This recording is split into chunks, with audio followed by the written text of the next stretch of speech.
Bismillahirrahmanirrahim. Assalamualaikum warahmatullahi wabarakatuh. Alhamdulillahirabbil alamin. Shalatu wassalamu ala asrofil anbiya'i wal mursalin wa ala alihi wa sahbihi ajma'in. Asyhadu an la ilaha illallah, asyhadu anna Muhammadan abduhu wa rasuluhu la nabiyya ba'da. Wa qala Allah ta'ala fil kitabihil karim, a'udzu billahi minasyaitonir rajim. Bismillahirrahmanirrahim. Huwallazi arsala rasulahu bil huda wa dinil haqq liyuzhirahu ala dini kullihi walau karihal musyrikun. Alhamdulillah, puji dan syukur senantiasa kita panjatkan kepada Allah Subhanahu wa taala atas rahmat dan karunia, atas segenap ilmu yang telah Allah turunkan kepada kita, dan agama Islam ini agama yang sempurna, agama yang insyaallah menjadi pembela kita di yaumil qiyamah, yang mudah-mudahan ketika kita berpegang pada Islam ini lantas kita bisa mendapatkan kesempatan untuk memasuki surganya Allah. Kita bersyukur sampai sekarang Allah masih menakdirkan kita menjadi seorang muslim.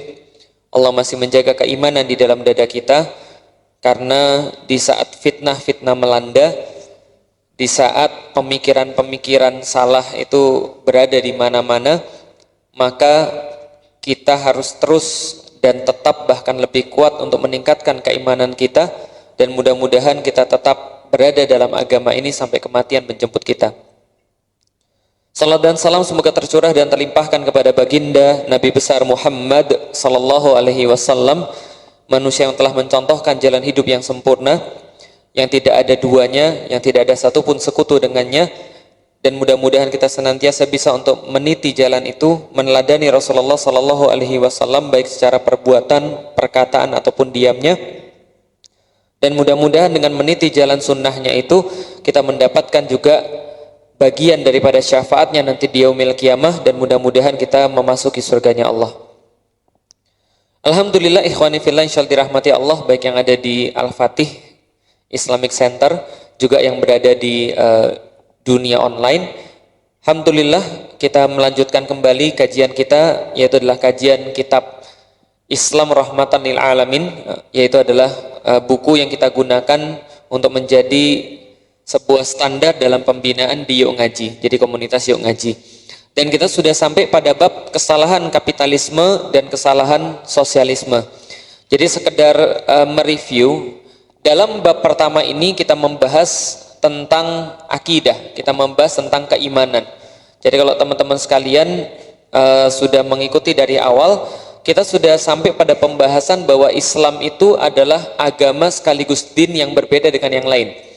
Artinya kalau seandainya agama-agama yang lain selain daripada Islam itu hanya mengurusi problem-problem ritual atau problem-problem akhirat, sedangkan Islam punya lebih daripada itu. Islam mengurus problematika-problematika yang tidak hanya problematika ritual atau spiritual, tapi memberikan solusi bagi kehidupan manusia yang bersifat sosial juga. Selain itu kita juga mengetahui bahwa ternyata hidup manusia itu selain dikendalikan oleh agama-agama, juga dikendalikan oleh pandangan hidup yang bersifat khas, yang kita kenal dengan nama ideologi kalau dalam dunia manusia. Dan kita tahu ideologi itu ada dua yang biasa kita kenal sekarang, yaitu adalah kapitalisme dan sosialisme. Berbeda dengan agama, kalau agama cuma mengatur spiritual dan ritual, maka kapitalisme dan sosialisme, ideologi dua ini mengatur cuma kehidupan dunia, aturan-aturan yang bersifat duniawi, tapi dia tidak pernah mengatur bagaimana cara menyembah Tuhan, tidak pernah mengatur bagaimana harusnya nikah misalnya, karena dia tidak menyentuh masalah ritual dan tidak menyentuh masalah spiritual. Jadi bisa kita lihat ya, aturan-aturan itu, agama selain Islam itu hanya menyentuh masalah ritual, tidak menyentuh masalah duniawi, tidak menyentuh masalah sosial, tidak menyentuh masalah kehidupan, tidak mengatur masalah kehidupan. Sebaliknya, ideologi dua ini, sosialis dan kapitalis, ini hanya mengatur kehidupan, mengatur urusan sosial, politik, ekonomi, pendidikan, budaya, tenaga kerja dan sebagainya, tapi tidak pernah mengatur masalah spiritual dan ritual. Yang orang jarang tahu bahwa selain daripada ideologi kapitalis dan sosialis, ini ada ideologi Islam.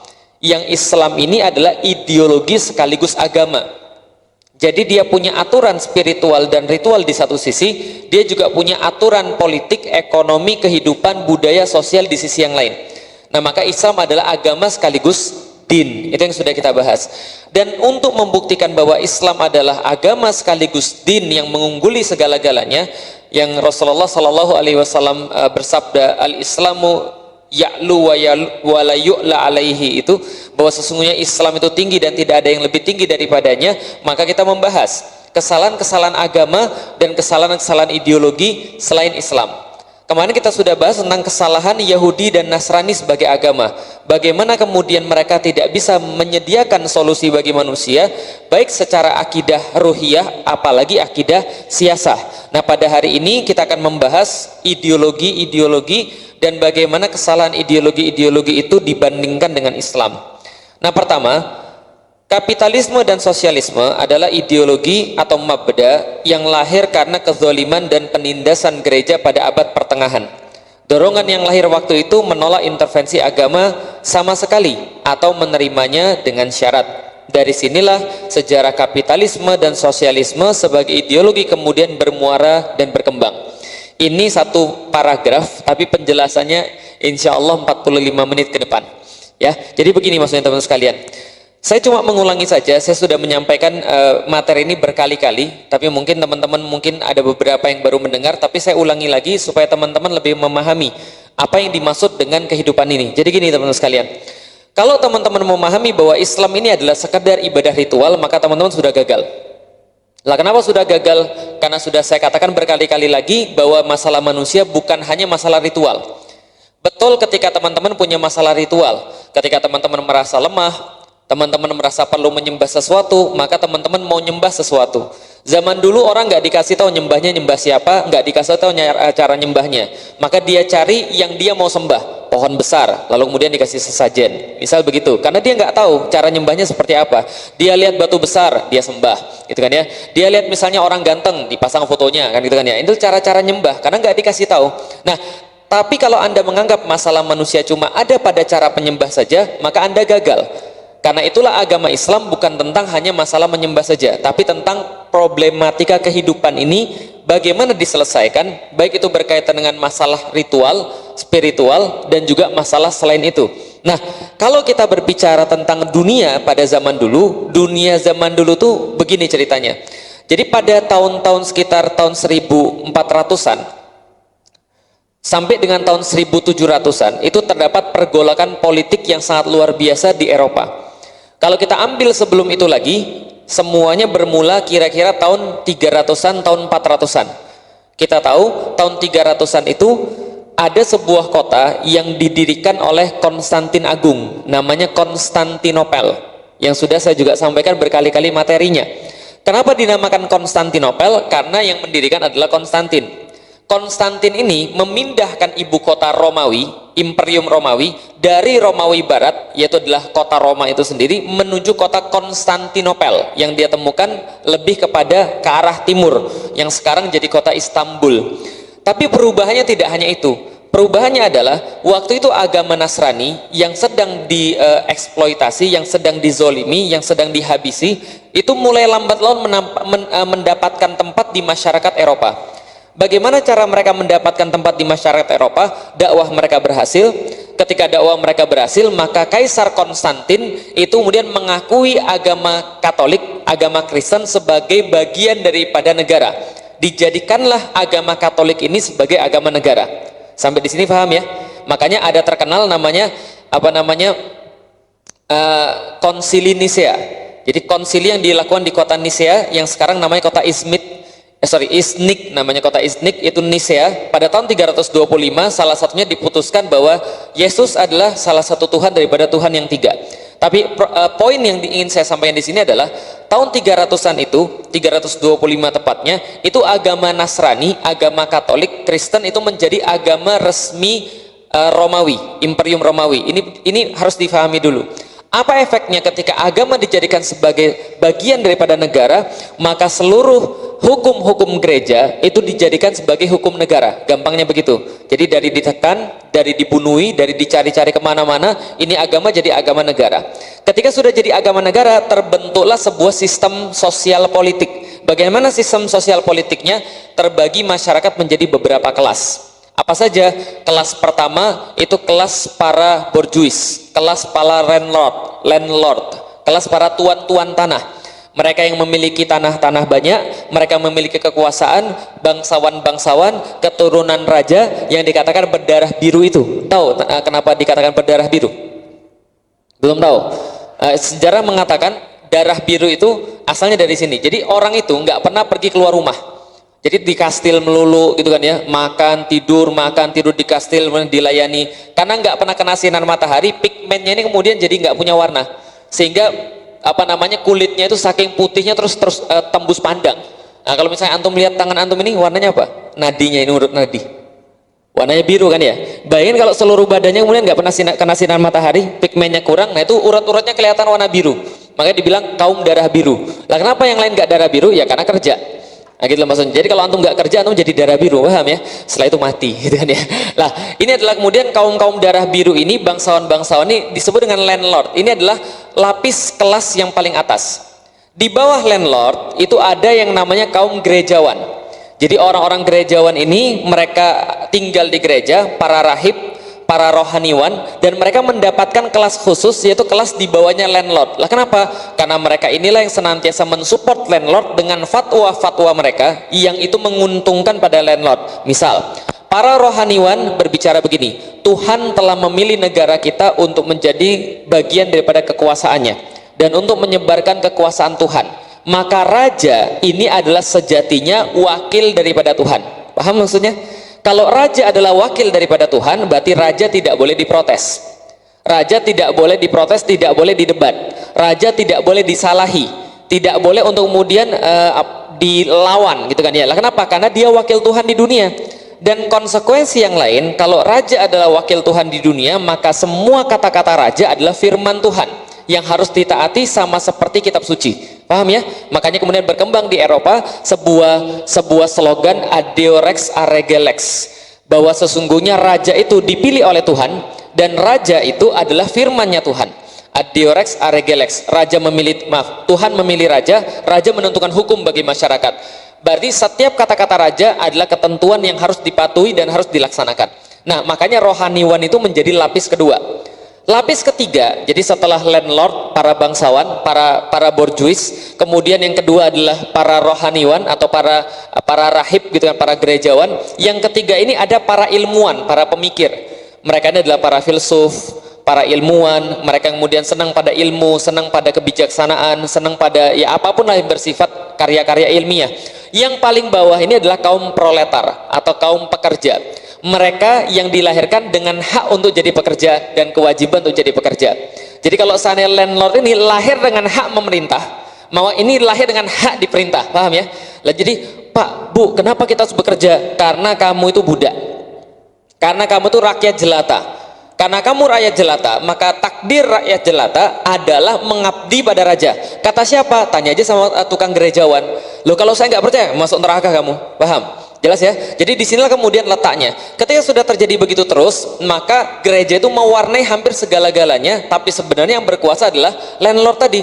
Kezoliman ada di mana-mana, lalu kemudian banyak sekali ketidakadilan, dengan mudah mencatut nama Tuhan, lantas ketidakadilan terjadi di mana-mana. Sampai pada tahun 1400, ketika pemikiran-pemikiran Islam sudah masuk ke dunia Eropa lewat penaklukan Konstantinopel dan sebagainya itu, maka kemudian muncullah para cendekiawan-cendekiawan, muncullah para pemikir-pemikir yang mereka kemudian berkata, ini kondisi bukan kondisi yang ideal, ini kondisi bukan kondisi yang benar. Lah kenapa? Bagaimana mungkin kita bilang bumi itu bulat, sedangkan gereja bilang bumi itu datar? Kita punya buktinya, kita ada kemudian segala sesuatunya, kita punya alasannya. Mereka nggak pernah belajar matematik, tapi kok kemudian mengatakan bumi itu datar? Mereka nggak pernah bicara tentang fisika, kenapa mereka bilang bumi itu datar?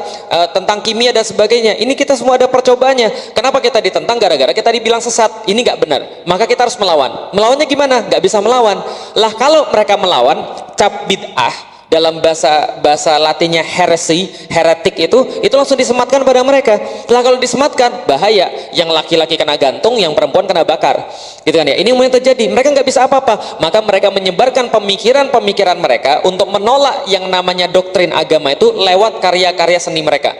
Yang bisa gambar, mereka gambar. Yang bisa nulis, mereka nulis. Yang bisa bikin esai, mereka bikin esai. Gitu kan. Jadi coba lihat bahwa dunia itu digerakkan oleh para seniman-seniman waktu itu, gitu kan ya. Lah kenapa? Karena simbol-simbol tentang perlawanan itu muncul dalam bentuk kerja-kerja seni, gitu kan ya. Leonardo da Vinci, Francis Bacon, gitu kan ya, Dante dan sebagainya. Kemudian mengajar masyarakat, mereka mendidik masyarakat. Sampai pada satu titik masyarakat ini sebagian menjadi paham bahwa kita ini lahir tidak ada yang namanya takdir yang seperti mereka katakan, yang seperti mereka klaim. Lah, kita lahir sama-sama makan nasi, kita lahir sama-sama kemudian sudah makan pergi ke belakang. Loh, kok bisa dia yang makan, saya yang buat?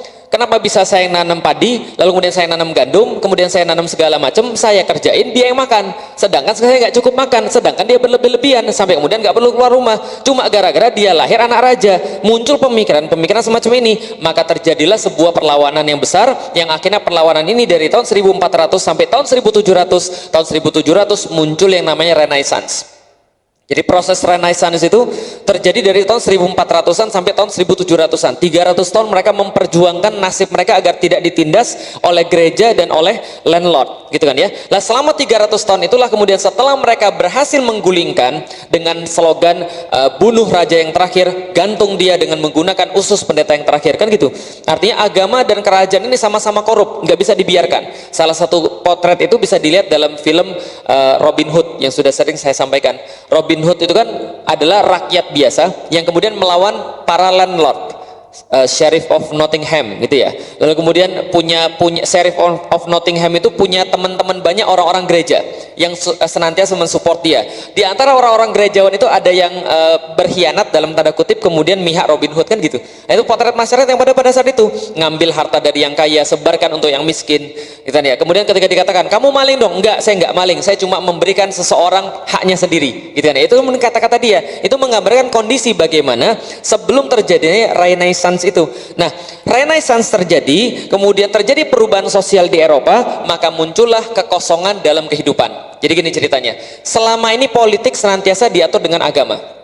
Selama ini kalau perang dan gak perang yang menentukan siapa? Yang menentukan adalah Holy Roman Emperor.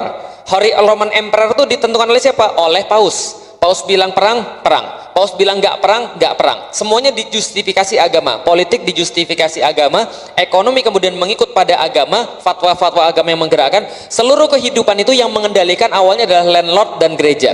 Sekarang landlord serta gereja sudah digulingkan oleh kaum cendekiawan dan kaum proletar yang jumlahnya lebih banyak dan pemikirannya lebih kuat. Nah, sekarang mereka memiliki kekosongan untuk kemudian mengatur segala sesuatu. Bagaimana cara kita mengaturnya? Dari situlah muncul yang namanya kapitalisme. Jadi kapitalisme itu adalah sebuah cara untuk kemudian mengatur masyarakat, mewujudkan kesejahteraan. Bagaimana caranya manusia di dunia supaya benar. Jadi gini ya, jadi gini, ideologi itu awalnya tidak ada yang diniatkan jahat, nggak ada. Jadi kita bikin ideologi untuk kemudian bunuhin orang, nggak ada. Semuanya mikir pada awalnya adalah bagaimana caranya mengatur manusia agar manusia ini sejahtera, agar manusia ini bisa hidup baik. Salahnya mereka apa? Salahnya mereka nggak punya agama, gitu aja. Lah, tapi mereka juga pengen baik dengan pikiran mereka. Paham sampai di sini ya? Nah, gimana cara supaya kemudian baik, tidak terulang seperti kemarin? Maka mereka merumuskan, oke, kalau begitu dasar daripada kehidupan kita, melihat daripada yang sudah lalu pengalaman-pengalaman kita, yang bikin masalah ini agama. Karena yang bikin masalah adalah agama, khususnya agama Kristen ya pada saat itu ya, yang kemudian mereka dari tahun 325 sampai tahun 1700, itu berarti sudah berapa tahun?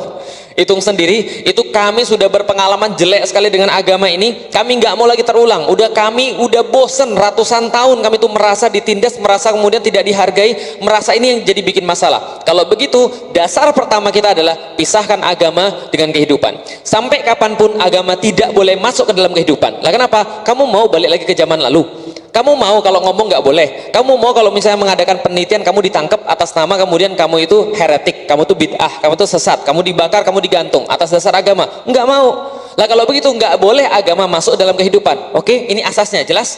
Karena agama tidak boleh masuk dalam kehidupan, maka kita harus menentukan. Kalau gitu benar dan salah kita pakai apa nih? Kan kalau kemarin kita benar dan salah kita tanya sama pastor. Pastor bilang coba nanti tanya sama raja. Raja memberikan hukum, jadilah hukum. Itu zaman dulu, feodalisme namanya. Feodalisme itu apa? Raja dan keluarganya berhak menentukan hukum, kan gitu. Nah, sekarang kalau raja nggak boleh menentukan hukum, terus gimana? Ya sudahlah, kita ambil cara orang Yunani dulu. Bagaimana caranya? Yang menentukan benar dan salah kita semuanya, jangan satu orang. Kalau satu orang menentukan benar dan salah, enak-enak dia karena subjektif. Kalau kita yang menentukan benar dan salah, maka itu bisa jadi suatu kebenaran kolektif yang kayaknya lebih benar daripada satu orang yang mengerjakan. Itu dalam pikiran mereka. Lalu gimana caranya? Oh gini ceritanya. Dulu orang Yunani, mereka ketika menentukan benar dan salah, mereka mengumpulkan masyarakat dalam satu alun-alun, kemudian menanyakan pada pendapat mereka, bagaimana kalau terjadi begini, bagaimana kalau terjadi begini, bagaimana kalau terjadi begini. Contoh misalnya, kita orang Yunani taruhlah, oke bro, kumpul bro di alun-alun bro, sudah kumpul semuanya, kemudian kita tanya, bro, kita punya masalah. Ini kemarin ada terjadi hubungan intim antara laki-laki dan wanita, tapi mereka belum nikah. Tapi katanya mereka suka sama suka. Gimana bro? Pendapatnya gimana? Kita bolehkan atau kita hukum? Kalau kita hukum, hukumannya apa? Mas, gini aja mas, saya nggak suka itu mas. Lah kenapa? Dia itu melakukan kejahatan mas. Ini parah mas. Padahal mungkin karena dia suka sama ceweknya kan, itu kan ya. Nah, kemudian ini parah mas, hukumannya separah-parahnya mas. Yang satu lagi bilang, jangan, itu kan dia lakukan karena cinta. Yang namanya cinta itu ya tidak terbatas. Kalau suka sama suka ya nggak apa-apa, kecuali kalau dipaksa. Semua yang udah berpendapat, lama-lama ya sudahlah kalau gitu. Kalau semuanya punya pendapat, tiap kepala berbeda, kita voting aja lah. Dari situ muncul konsep demokrasi. Apa itu demokrasi? Demos dan kratos itu tadi. Demos artinya rakyat, kratos artinya kekuasaan. Demokrasi, demos, kratos artinya rakyat yang memiliki kekuatan untuk menentukan yang mana yang benar dan yang mana yang salah. Maka mereka berkumpul bersama menentukan yang benar dan yang salah. Tapi itu dulu di zamannya Yunani, ketika orang belum terlalu rame. Semakin rame orang, orang-orang Romawi mempraktekkan cara yang lain. Mereka punya senat. Siapa itu senat? Senat adalah orang yang mereka pilih untuk mewakili sekelompok orang, yang kemudian senat ini duduk di parlemen, kemudian untuk membicarakan segala sesuatu atas nama orang yang dia wakili. Paham sampai di sini? Kalau ada 1.000 orang bisa ngumpul. Tapi kalau orangnya sudah 100.000 gimana? Ya sudah, tetap tempat duduknya 1.000, berarti 100 orang diwakili 1 orang. Kalau sudah 1 juta gimana? Ya tetap tempatnya 1.000 tempat duduknya, tapi sekarang kita 1.000 orang diwakili 1 orang. Maka dia mewakili 1.000 orang itu. Kalau 1.000 orang tuh ngomong iya, maka dia ngomong iya. Kalau 1.000 orang yang di belakangnya tidak setuju, suruh setuju dulu, baru dia bawa suaranya ke sini. Bisa dipahami sampai di sini? Ini konsep demokrasi. Dalam kemudian mengatur benar dan salah. Bagaimana dengan konsep pemerintahan? Oh ya, jadi gini mas. Kalau dulu itu raja itu menentukan segala-galanya. Dia bilang benar-benar, dia bilang salah-salah. Itu gara-garanya apa? Gara-garanya raja sering korup, gara-gara dia punya kekuasaan mutlak, kekuasaan absolut. Maka mari kita pikir gini caranya. Kalau seandainya kekuasaan itu absolut, maka absolut pula korupsinya. Absolute power, absolute corrupt. Maka kemudian kita bagi powernya, jangan sampai absolut. Terus gimana? Bagi 3, eksekutif, yudikatif, dan legislatif. Ada yang menentukan hukum, ada yang melaksanakannya, ada yang kemudian menjadi pelaksana teknisnya. Nah ini yang kemudian yang kita lakukan, kita bagi kekuasaan, jangan sampai satu. Dalam bidang pergaulan gimana? Oh ya, ini aturannya begini. Dalam bidang pendidikan gimana? Ini aturannya begini. Jelas ya, kapitalis ya. Maka muncullah konsep yang namanya kapitalis. Yang kapitalis ini sendiri tidak lain dan tidak bukan adalah hasil daripada kompromi antara yang ada pada waktu itu, yang gereja yang dijatuhkan itu, dengan kaum cendekiawan dan kaum proletar yang memenangkan pertarungan pada saat itu. Terjadi kompromi, muncul kapitalis berjalan. 1700-an kapitalis berjalan, mulai dari kapitalisme agraria, kemudian kapitalisme perdagangan, kapitalisme industri, James Watt menemukan mesin uap dan sebagainya. Kemudian kapitalisme bertambah banyak, bertambah kuat, maka muncullah seseorang yang namanya Karl Marx yang melihat dunia ini dunia nggak beres. Lah kenapa ini dunia nggak beres? Karena dunia ini tidak adil di bawah kapitalisme. Kenapa tidak adil? Loh, bagaimana mungkin? Coba Anda lihat, yang kerja itu para buruh. Mereka kerja untuk satu pabrik yang bukan pabrik mereka, nggawe barang yang bukan barang mereka, dapat penghasilan seadanya, bahkan lebih kecil daripada seadanya, untuk bayarin para bos-bos yang hidup enak, yang nggak kerja tapi kemudian hidupnya luar biasa. Ini nggak benar ini. Maka Karl Marx menulis kemudian pemikirannya, dan pemikiran Karl Marx ini berbasis atas 2 pemikiran yang lain. Yang pertama, materialismenya Feuerbach. Ludwig Feuerbach ini seorang filsuf Jerman. Dia memiliki suatu pemikiran bahwa yang namanya materi itulah yang abadi. Kemudian pemikiran orang yang lain namanya Friedrich Hegel. Hegel ini mengatakan bahwa segala sesuatu itu terjadi secara kemudian konflik. Contoh misalnya begini, dia bilang segala sesuatu terjadi secara konflik. Misalnya begini, Kulit itu bisa ganti kalau seandainya baru ketika digosok baru lepas. Kalau nggak digosok dia nggak lepas cepat itu. Kalau misalnya mau dilepaskan, berarti ada konflik di dalam kulit itu baru dia bisa lepas. Gampangnya lagi, biola itu baru bisa bunyi kalau digesek. Kalau nggak digesek dia nggak akan bunyi. Berarti harus ada konflik satu sama lain. Kalau seandainya ada konflik baru menghasilkan satu cara yang baru. Contoh misalnya begini, ada orang ribut. Ada satu orang pengennya A, satu orang pengennya B. Mereka ribut baru terjadi sesuatu yang baru. Jadi segala sesuatu harus dibenturkan dulu, dikonflikkan dulu, baru mencapai satu hal yang baru yang lebih bagus. Itu kata dia. Manusia kalau hidupnya biasa-biasa aja, hidup di rumah santai-santai nyaman, dia nggak akan bisa apa-apa. Tapi kalau dia dibuang ke tengah hutan, dia baru belajar sesuatu. Harus ada konflik. Ini teori konfliknya daripada Hegel. Dunia mengenal dengan nama dialektika. Maka di situ muncul dialektika materialisnya Karl Marx. Apa itu dialektika materialisnya Karl Marx? Karl Marx berkata begini, materi itu semua yang abadi dan gak ada yang abadi kecuali materi. Jadi materi itu bersifat azali. Dia mengambil pendapatnya Feuerbach tapi sedikit dipermak. Bagaimana permaknya? Dia bilang ini, tapi materi itu bukan hanya sekedar objek, tapi justru materi itu adalah sebuah subjek. Bingung? Nah, berarti antum sudah lulus pelajaran sosialis. Nah, kenapa kalau lulus pelajaran sosialis itu katanya harus bingung dulu kan itu kan ya.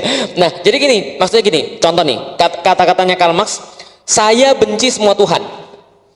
Kenapa saya benci semua Tuhan? Kata Karl Marx, karena gini kata dia, karena orang bilang Tuhan yang menciptakan manusia.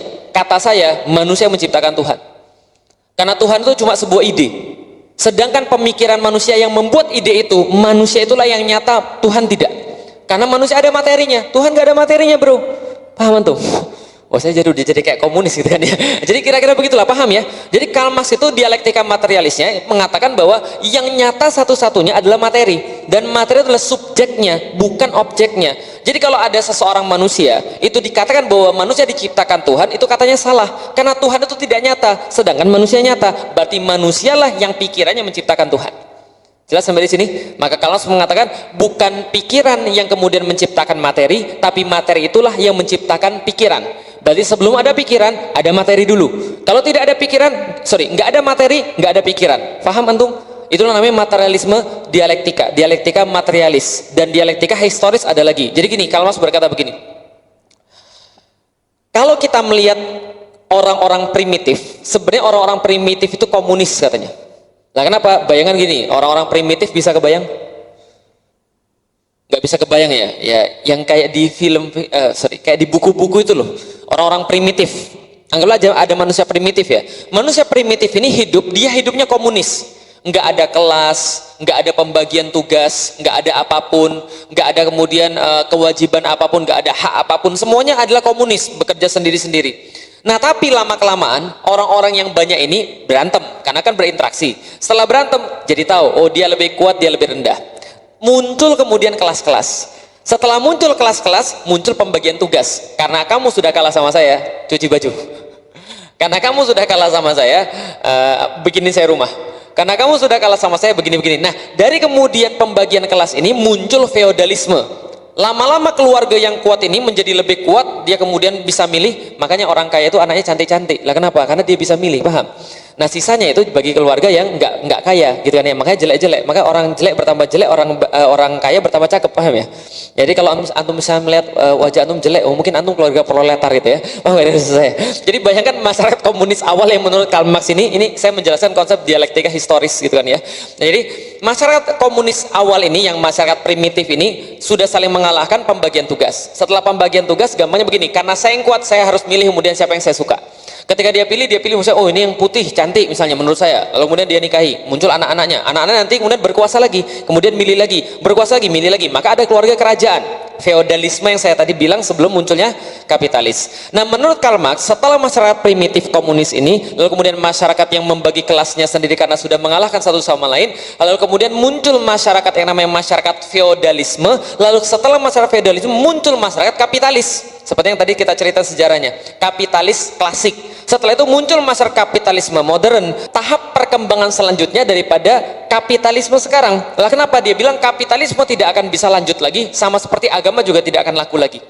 Tapi masyarakat ini akan berkembang menuju satu masyarakat yang adil dan makmur, yang tidak seperti kapitalis. Lah kenapa? Karena kapitalis itu pasti akan menciptakan krisis dan pasti akan menciptakan ketidakseimbangan, inequality. Lah gimana enggak? Coba bayangin, ada orang-orang 5.000 orang berada dalam satu pabrik yang punya pabrik satu orang. 5.000 orang digaji dengan upah minimum regional. Itu konsep kapitalis, upah minimum regional. Digaji dengan yang segitu, kemudian menghasilkan satu produk yang produknya itu sangat banyak sekali, tapi mereka nggak mau beli. Paham nggak maksudnya? Tahu nggak maksudnya kira-kira? Ada orang suruh buat komputer, tapi yang buat komputer juga nggak mau beli komputer.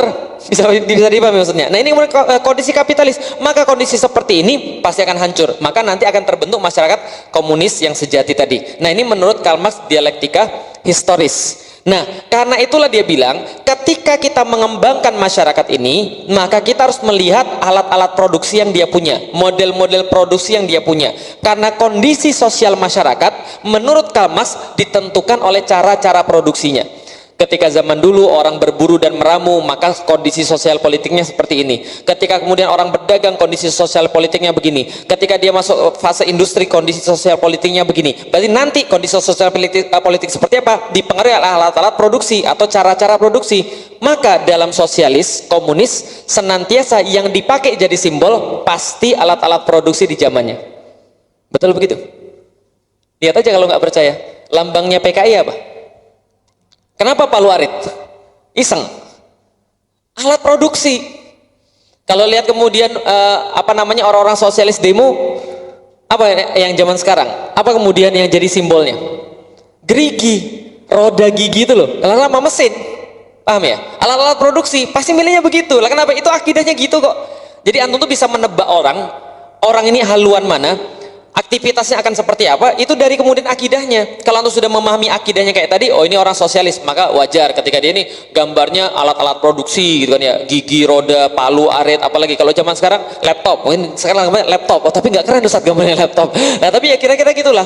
Setiap alat-alat produksi itu menjadi sebuah lambang bagi mereka karena mereka memandang bahwa manusia ditentukan oleh alat-alat produksi yang senantiasa berkembang. Dan ada teori konflik tadi, jelas ya, ada materialisme, dialektika materialis, ada kemudian materialisme historis. Nah ini kemudian yang ada pada kapitalisme. Nah dalam perkembangan masyarakat ini maka konflik harus senantiasa diciptakan terus menerus. Maka bagaimana cara menciptakan konflik? Dengan demo gitu kan ya, dengan kemudian anarkisme dan sebagainya. Berarti Islam tidak memperbolehkan demo. Islam bukan demo, aksi, jelas ya.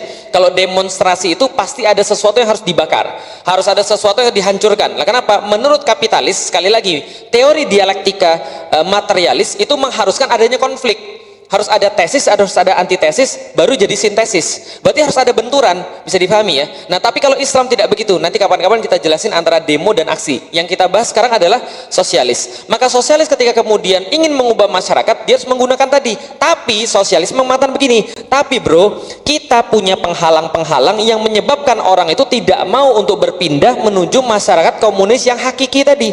Apa kemudian masalahnya? Masalahnya kenapa orang tetap nyaman dalam keadaan sekarang? Itulah namanya hegemoni. Nah, itu kata Karl Marx, hegemoni. Apa itu hegemoni? Jadi gini, kalau orang dijajah, kalau ada orang luar datang ke kita, nyuruh kita nggak suka, kita ngelawan, itu namanya penjajahan. Jelas ya? Jadi kalau kita nggak suka, itu namanya penjajahan.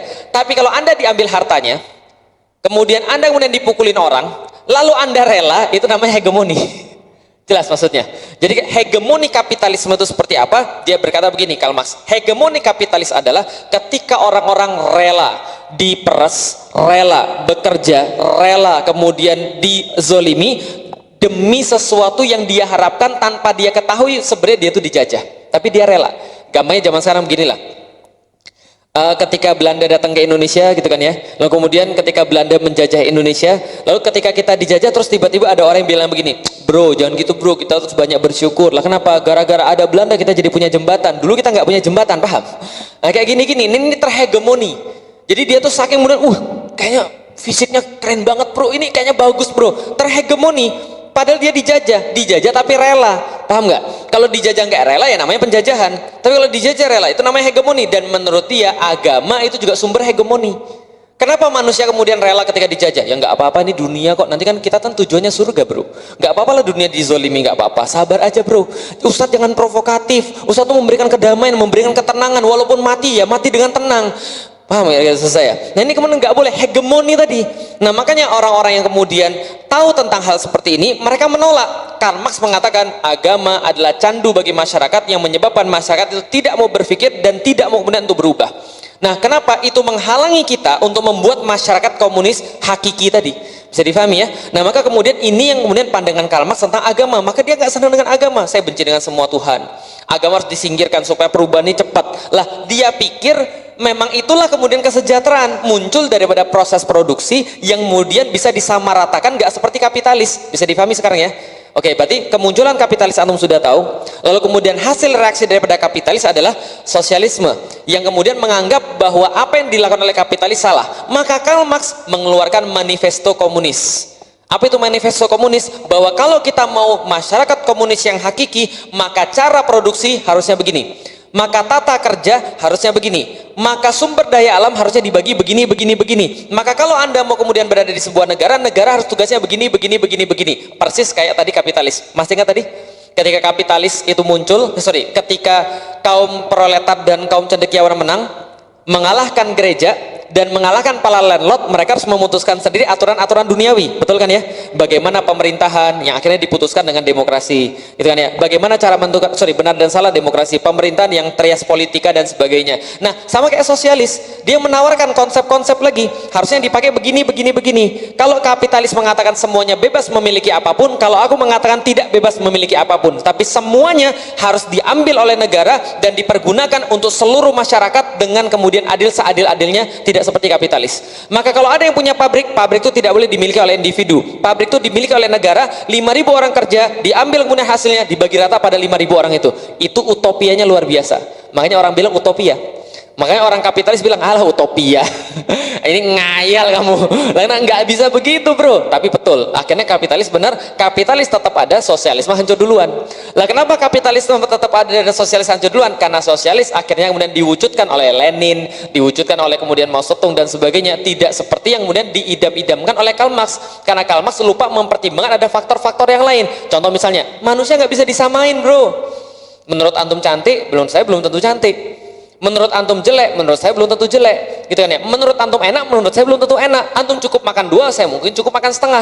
Antum cukup makan 5, saya mungkin cukup makan 6. Beda-beda, gitu kan ya. Kenapa? Manusia tidak sama. Berarti itu yang gagal salah satunya dipikirkan. Yang kedua, agama malah kemudian dihabisin semua. Nggak bisa. Manusia punya naluri untuk beragama dan sosialis tidak menyediakan itu. Nah, tapi kapitalis pintar.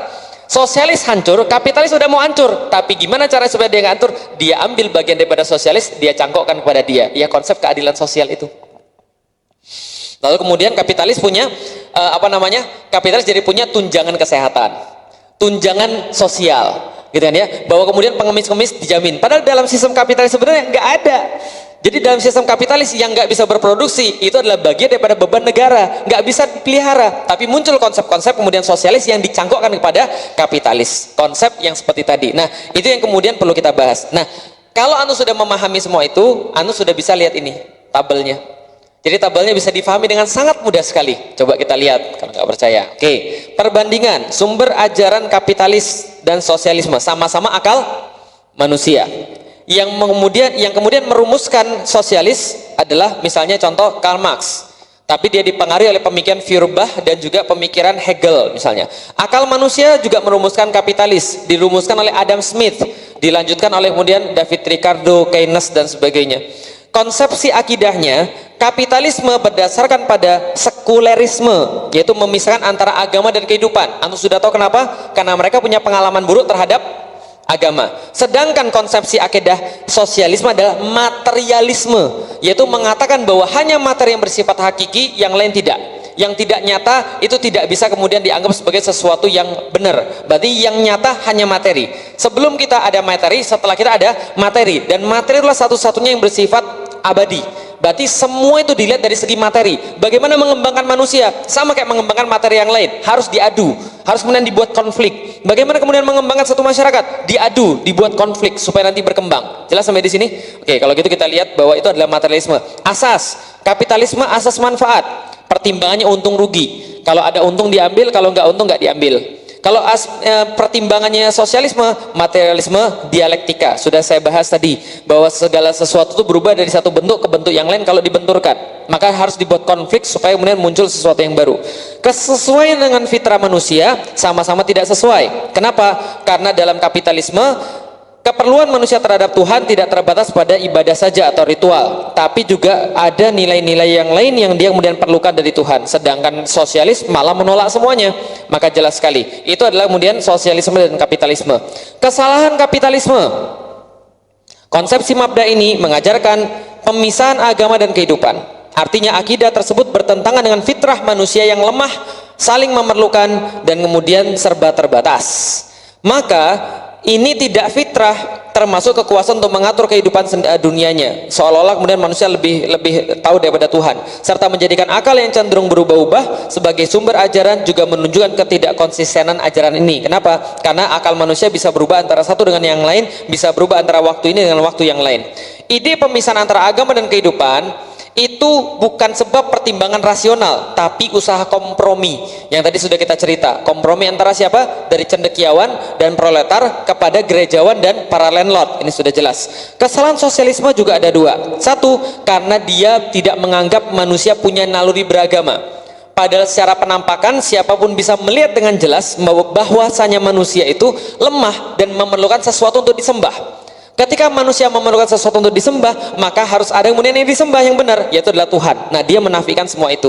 Yang kedua, mengatakan materi adalah materi adalah azali. Dalam pandangan sosialisme ini bertentangan dengan akal, karena yang azali harusnya tidak memerlukan siapapun. Tapi kalau kita lihat contohnya, matahari terbit dari timur, tenggelam di barat. Pernah sebaliknya? Selama ini antum lihat ada orbit-orbit yang khas. Pas belajar IPS, pas waktu SD, pernah lihat ada gerakan materi yang begini? Bentuknya kayak zigzag gitu. Pernah lihat materinya begini? Kalau ini garis khatulistiwa, materi begini. Kayak gelombang di garis khatulistiwa. Kayaknya tuh nggak sekolah itu. Sedih banget saya. Jadi gini, bumi itu kan nggak lurus begini ya, kan garis edarnya kan 23 derajat miring muter kan ya. Nah, gara-gara ada garis miring 23 derajat itu, matahari itu naik atas ke bawah, naik ke atas, naik ke bawah, naik ke atas ke bawah. Itu menyebabkan ada perubahan musim. Kalau pas mataharinya lagi di atas, itu kalau yang bumi bagian atas itu summer, musim panas. Kalau bumi bagian bawah karena jauh daripada matahari maka winter. Kalau seandainya kemudian dia mataharinya ke bawah, maka yang di bawah jadi summer, yang di atas jadi winter. Contoh, ini bulan Oktober, oke, bukan bulan ini, Juli. Kalau Juli itu matahari di atas atau di bawah? Awas, sudah salah jawab. Di atas atau di bawah? Matahari di atas atau di bawah? Yang di atas. Kayaknya meragukan semua antum itu. Kadang di atas, kadang di bawah, bagus itu kan. Juli itu matahari pasti di atas pasti di atas bumi, pasti di bagian utara bumi, pasti. Nggak mungkin di bawah. Itu garis edarnya nggak pernah berubah. Kalau Juli di atas, berarti di bawah lagi winter. Berarti di Australia itu winter. Di atas itu berarti lagi summer. Efeknya apa? Efeknya panjang siang lebih besar daripada panjang malam. Berarti kalau antum bulan Juli, antum lalu kemudian berpuasa di bagian bumi bagian utara, berarti antum dapat bonus. Jelas? Karena puasanya lebih daripada 16 jam. Sedangkan kalau antum pergi ke bumi bagian selatan, puasa antum juga dapat bonus. Nah, kenapa? Puasanya paling cuma sekitar 10 jam. Ya iya benar 10 jam. 10 jam atau bahkan 9 jam. Itu puasa antum di bagian bawah. Tapi kalau seandainya di bagian bawah bumi itu kemudian misalnya contoh bulan-bulan Desember gitu kan ya. Bulan-bulan Desember, Januari itu di bawah justru musim panas, di atas musim dingin. Paham sampai di sini? Nah, itu kemudian semua orbitnya itu, semua garis edar matahari itu, pergerakan matahari itu dari dulu sampai sekarang nggak pernah berubah. Pertanyaannya, masa dia dari dulu begitu cuma gara-gara materi doang? Enggak, pasti ada yang mengaturnya, pasti ada yang membuat semuanya. Kerumitan semacam itu tidak mungkin terjadi kalau tidak ada yang ngatur. Dari mana? Yang sudah kita pelajari di pelajaran akidah, bahwa sesungguhnya kalau ada orang mengatakan bahwa seluruh yang terjadi di alam semesta ini bersifat kebetulan, itu sama saja mengatakan bahwa probabilitas 1/10 pangkat 10 pangkat 1, 2, 3 itu bisa diwujudkan. Jelas sampai di sini? Berarti itu nggak masuk akal. Berarti sosialis sendiri ketika mengatakan bahwa semuanya itu adalah materi itu azali juga tidak masuk akal. Maka kalau kita berbicara kayak tadi, contoh, Sosialis mengatakan materi itu ada karena pemikiran itu ada karena ada kemudian materinya.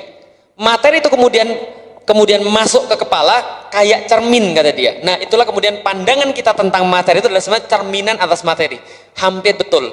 Tapi sayangnya salah besar. Karena kalau kita tidak dikasih tahu tentang maklumat materi itu, kita juga nggak tahu apa-apa. Di situ Islam luar biasa. Nanti kita akan jelaskan. Di situ kemudian surat Al-Baqarah ayat 31, wa 'allama Adamal asma kullaha, itu kemudian menjadi sangat masuk akal. Lah kenapa? Karena manusia tidak bisa mikir kalau dia tidak tahu tentang maklumatnya itu. Sedangkan orang-orang sosialis cuma mengatakan begini, itu benda ada duluan, lalu kemudian tercermin masuk dalam kepala kita, lalu kemudian kita mendadak bisa berpikir. Salah besar. Itu salah analisa. Wajar. Kenapa? Analisa tidak berdasarkan wahyu. Jelas sampai di sini? Oke.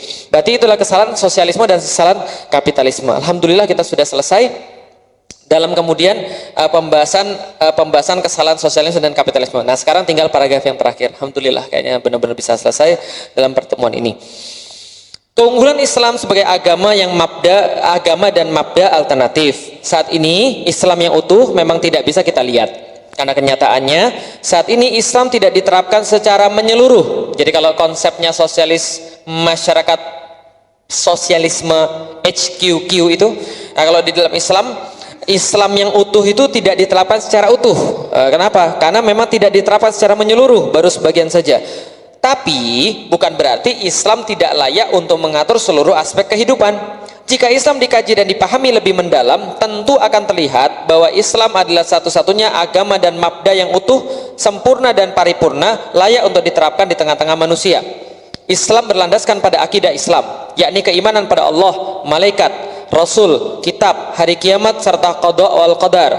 Dengan asas akidah Islam seperti ini, Islam sebagai agama dan mabda yang kemudian sekaligus itu telah mengakui adanya pencipta manusia dan kehidupan. Sang pencipta diakui sebagai yang maha segalanya karena dia tidak dapat disamakan dengan apapun dalam kehidupan mereka.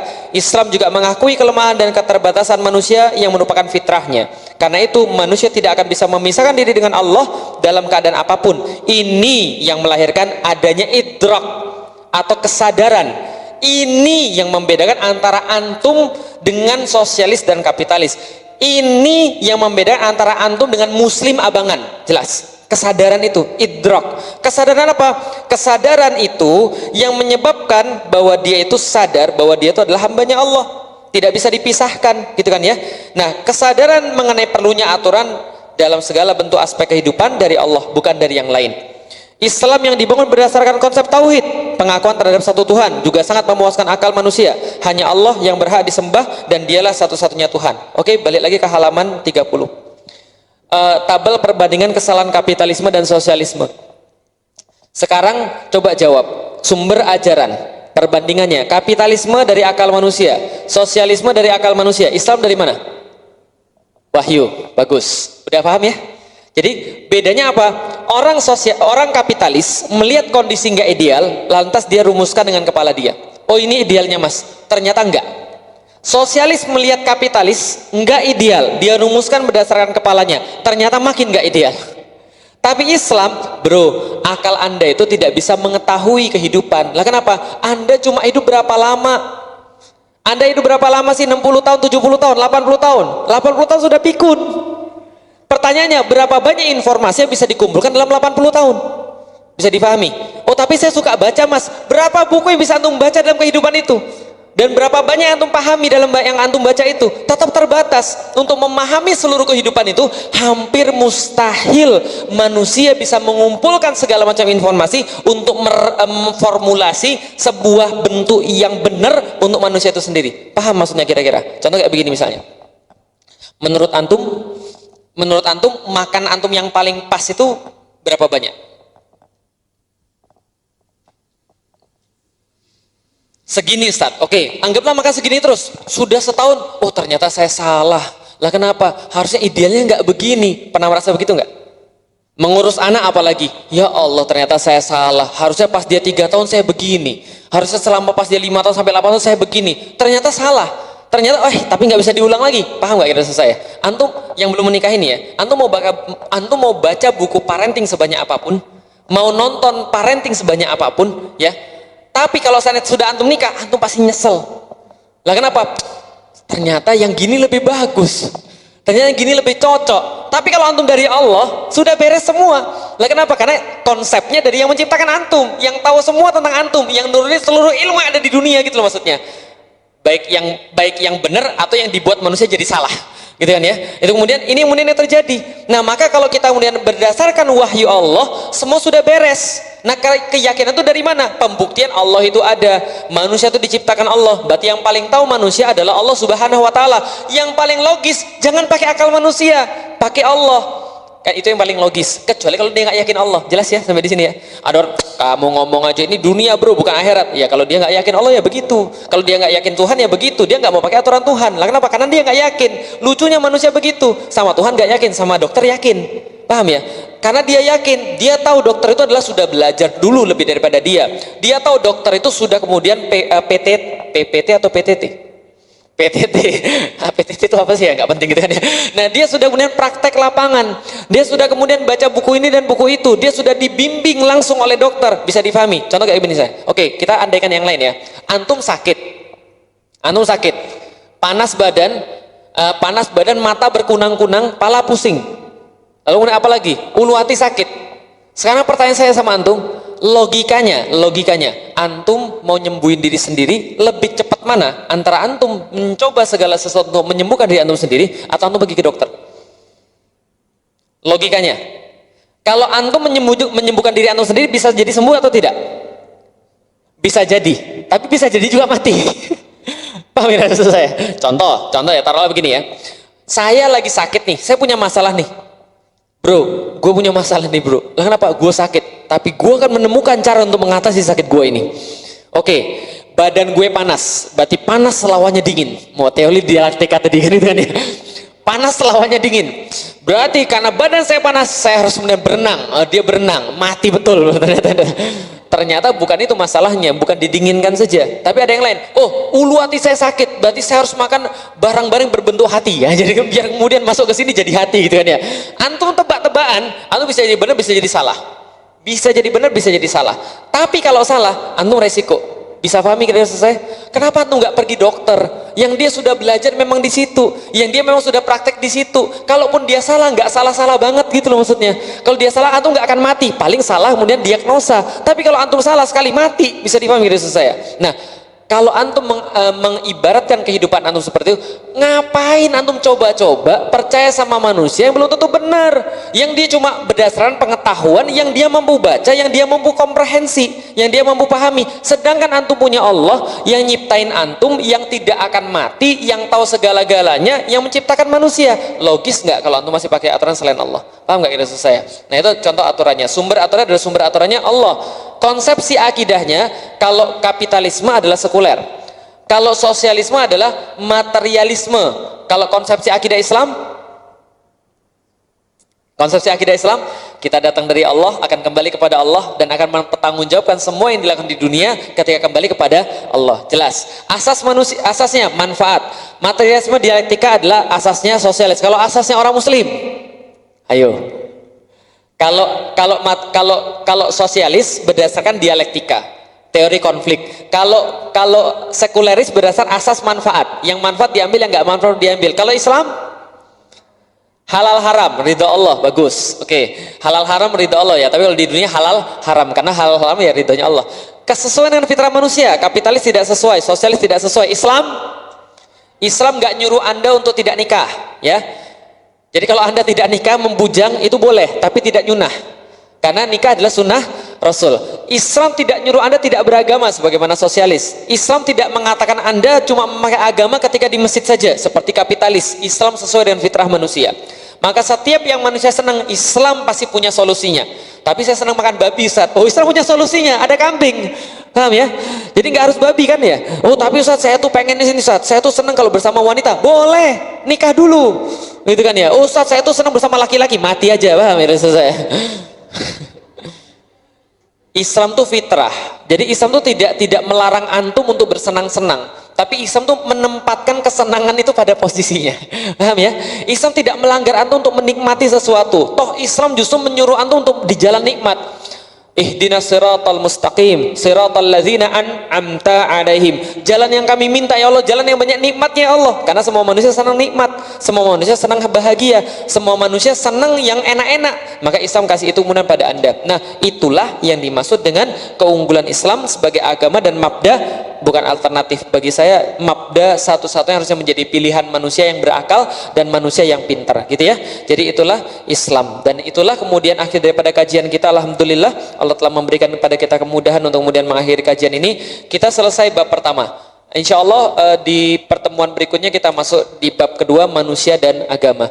Mudah-mudahan jelas. Nanti kalau belum jelas silahkan nanti ditonton di YouTube-nya ya. Jadi kita sudah rekam, nanti insya Allah akan dipublis sama teman-teman Al-Fatih di channel saya. Nanti sudah ada 5 rekaman, jadi 5 episode untuk bab pertama. Nanti kita akan lanjutkan di bab kedua sampai kita selesaikan, mudah-mudahan kalau Allah berkenan. Allah miswab. Kita tutup dengan bacaan Alhamdulillah rabbil alamin, istighfar, astaghfirullahaladzim, dan doa kifaratul majelis. Subhanaka Allahumma wa bihamdika asyhadu an la ilaha illa anta astaghfiruka wa atubu ilaik. Assalamualaikum warahmatullahi wabarakatuh.